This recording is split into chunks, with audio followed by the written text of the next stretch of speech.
Go right into the middle of this thickest part and have a look. Remember, I aimed for a sort of medium. This is the dual basket Ninja air fryer, and I reviewed it a few months ago, and it seems like a lot of you have bought it too. But there's one feature we really need to drill into, and that's the probe over there. Now, the probe is used for testing food, for testing it when it hits a certain temperature. Keeps cooking it, when it hits that temperature, it's done.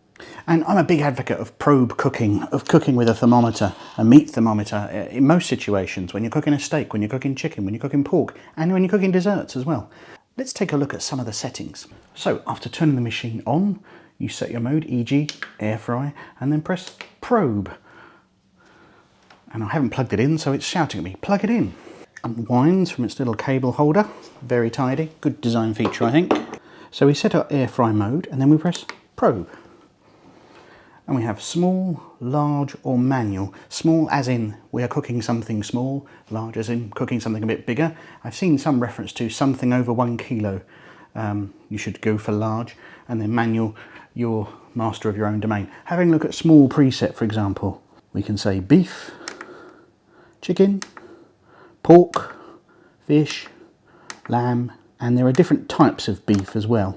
And these are different levels of doneness. 1, 2, 3, 4, 5, 6, 7, 8, 9. Basically 1 being rare, 9 well done. So let's try some of the basics and then work our way up to something a bit more interesting.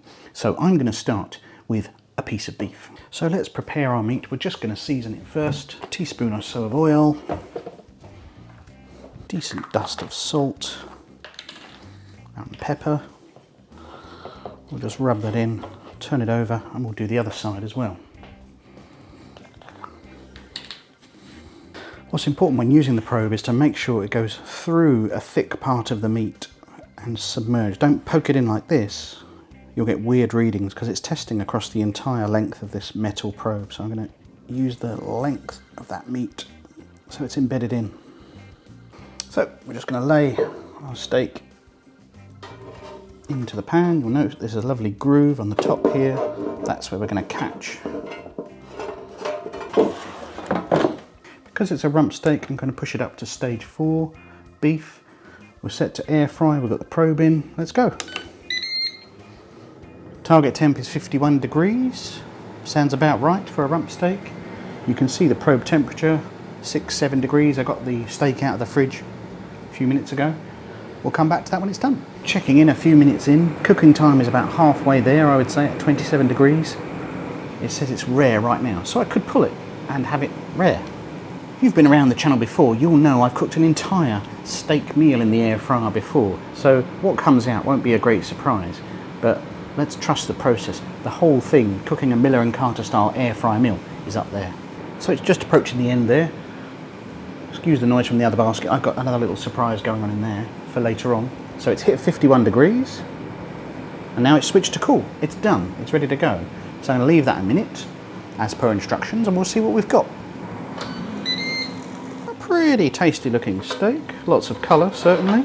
Plop it on a plate to rest for a few minutes. What I'm also going to do is compare results with my thermopen.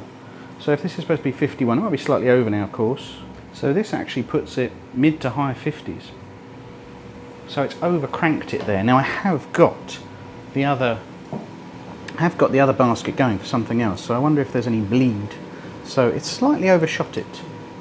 Let's see what it's like when we cut into it in just a moment. So it's had about 5 minutes resting time. Maybe we should have more, I don't know. It's one of those steaks that's split into 2 rather neatly. Let's go right into the middle of this thickest part and have a look. Remember I aimed for a sort of medium, rare. Oh, I do think that's slightly over. I think on the camera it's coming up a bit pinker than it is. But we've got no trace of pink there. But that's a learning lesson about how this one works. Still, it is super tasty. There's nothing wrong with the flavour. And it's not chewy at all. You can see it's glistening because it's very, very juicy. It's really tasty. It's done a good job. It's just a bit over. I would dial that down a little bit. As I say, this was a rump steak, you know, probably the most common of steaks you can buy for a reasonable price. So, interesting. Let's do something else. So now let's move up to chicken. Probably the most cooked protein in an air fryer. But let's use the probe to gauge when it's accurately done. I've seen recipes online that talk about set it for 10 minutes, flip it, 10 minutes again. That's probably right. Just to make something interesting, I've got some Greek style lemon and herb I saw in the shop. Quite a dusting of that. Again, we'll just work that in on the chopping board. Stick the probe in. Again, I would recommend going to the thickest part. Get as much meat across the probe as possible. And let's get it in the air fryer. I'm going to pop the chicken in my basket. Air fry, probe, small piece of meat, chicken, there we go, which it says to do well done. Let's go. 75 degrees this time.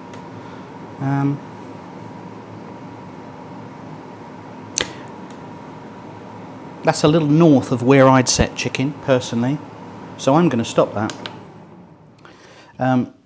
Now, safety standards are different around the world in different countries, so you do what you're happy with.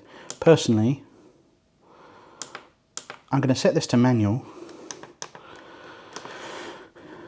and I'm going to bring it down to 70 degrees and leave it there. I think 75, you'll end up with a really woody piece of chicken, but follow the safety standards and guidelines as set out in your country and what you're comfortable with. I'm going for 70, even that is probably a little high. I would be looking at high 60s usually, so I could set it to 65 and let it carry over, particularly based on what happened with the steak. Yes, I'm going to go 65, rest it, let it carry over while it's resting. Let's see where that leads us. I mean, take a look, it looks pretty done. Now we'll leave that a minute to rest, but it says it's at the mid-70s. So that probe temp is quite a way off, and in fact is allowing it to overcook slightly. So we need to bear that in mind when we're doing our bakes and roasts. It's allowing it to cook more, so that's interesting. We'll cut into that chicken in a moment and see how done we are, whether we've actually pushed it too far. Well, let's have a go at our chicken breast then. Oh, actually, it's quite soft to the touch. I thought it was going to be way over. Well, considering I thought the temperature was over, that actually looks very moist. Doesn't look dry at all. I thought at whatever temperature it reached, it was going to be a little bit over, frankly. So let's, yeah, okay, much to my surprise, that's actually lovely and juicy. Really nice. Yeah, I mean, it's got a definite crust on it at the thinner end. Let's try that. You can see that's much more dry. But then you've got a pleasant contrast. You've got some well done crispy bit and a juicy centre. So yeah, actually, Ninja takes that one. So next on the probe test list, a Scotch egg that I've just breadcrumbed. Pop the egg whole in the air fryer basket for 10 minutes at 150, which I think will be like a medium boiled done. I don't know, I've never tried it.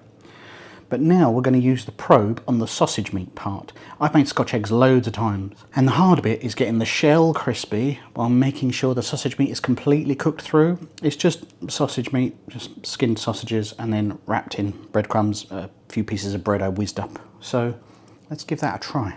So I've just stuck it into the sausage meat part. I think I've avoided the egg. Usually you go all the way through the middle, but obviously I don't want to pierce the yolk, and I don't want to test the yolk particularly, that's fine.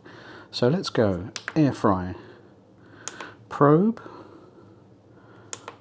manual, and well, let's try 70 and see where we get to.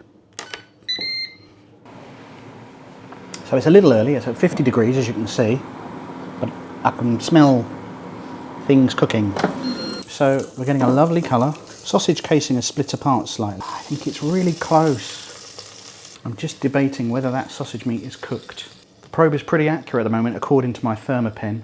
With mince products you should let them cook a little bit longer because of the loose outside of all the meats. You don't really know what's happened. So I'm going to push it just a little bit further. As it hits 60, I think I'm going to call it there. It's looking pretty well done.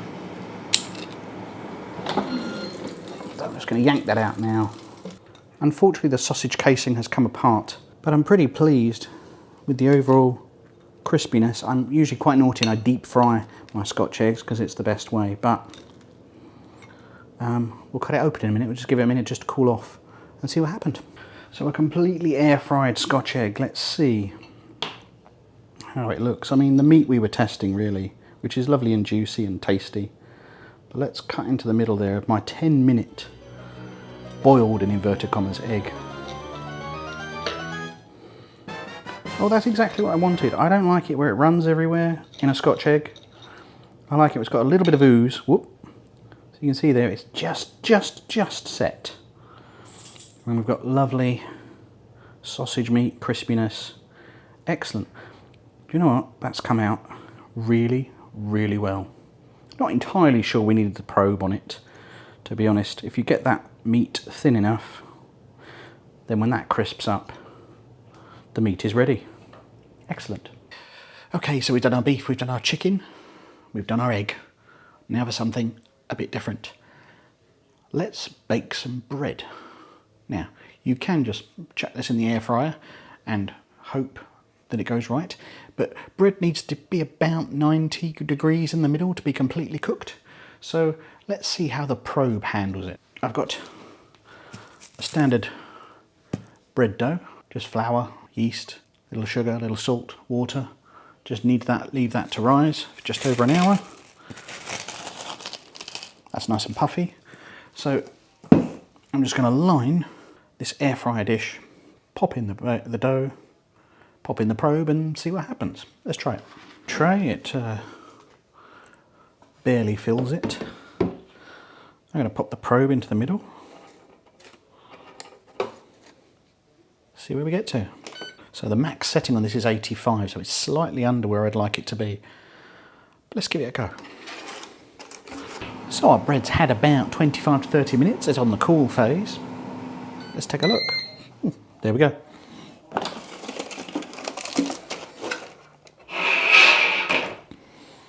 So that's cooked and very hot.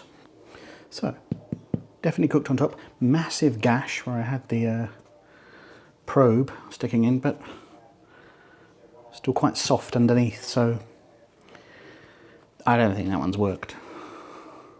It sort of springs back, but not quite. I'm going to pop it back in upside down for a few more minutes.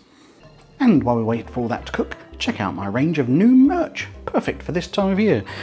You can now get your spud on whilst also paying homage to some of your favourite sci-fi series. Also available as a mug. Check out the links below for these range of shirts I've had commissioned by a local artist. So another 10 minutes has done the trick. Hollow throughout, odd shape, but still lovable. Good for buttering anyway. Let's give it a slice and see how it looks inside. Sounds good. Not bad at all. I think though it has to be said, I don't think our probe really helped us out for that one.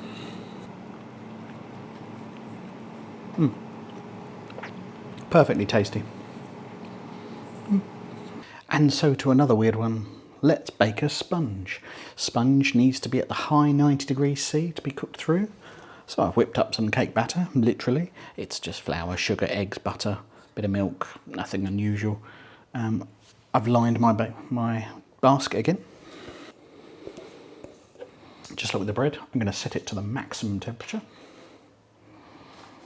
Up to its highest temperature of 85. Let's see. So the cake has just hit 85 degrees. Let's take a look. Oh. I can tell you for free, it's not done. Ugh. Colour's right, but the probe has come out wet. So that's going to need a bit longer. If you can see, a lovely crust on it. I just don't think it's going to be done underneath. So again, the probe's not working here. Just put it on for a bit longer. Well, you'll be pleased to know I had a slight accident getting out of the air fryer and dropped it. So it's cracked all over the place, but there you go. However, it has created a sponge cake. Took quite a bit longer. You can have a look at the crumb there. Perfectly good cake. And perfectly tasty. I'll put a link to the recipe I used in the one below, but I would recommend don't bother with the probe for this one. And so our final experiment is a whole chicken. Hang on, we already did a chicken, yes, but I remembered that My old mucker Heston Blumenthal has a recipe for cooking roast chicken, and typically Heston, he says, take your normal oven, set it to 90 degrees, take the chicken out when it's about 60 degrees, and then finish it in a completely roasting hot oven. And I think our air fryer could do that with the probe. It'll have very low fan. Insert the probe into the thickest part of the breast. Pop him in. Now, air fryers are famous for being fast at cooking. So let's see how we get on. And why would you do that? Well, the longer you cook a chicken and the more fiercely you cook a chicken, you're squeezing out the water and the juices and therefore some of the chicken flavour. So by cooking it slower and stopping at a lower temperature, we should get a tastier chicken. Let's give it a try. Chicken has had about 45 minutes, so let's see how we got on. It's beautifully golden. Let's test it with a thermometer. Yep, it is mid to high 60s throughout, which is great. But I just want to amp up that colour. So I'm going to get rid of the probe for now.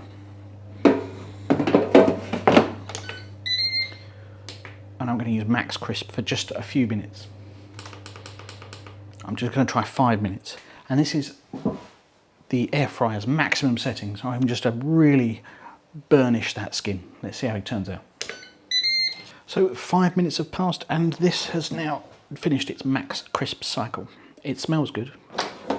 Absolutely burnished gold. Let's get that out.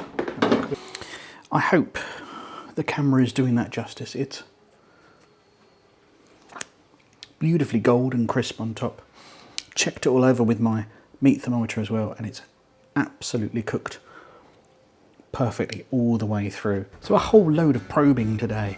We've done all sorts of things, from our chicken to our meat. When I started it was light outside, it's dark outside now. That's how long we've been going. We've tried all sorts of things, but I'm really interested to know what you've used your Ninja probe for and other fun experiments to try. The bread and the cake, not so well, but certainly for all of our proteins, it's worked amazingly. If you've enjoyed that, please hit the subscribe button and I'll catch you next time.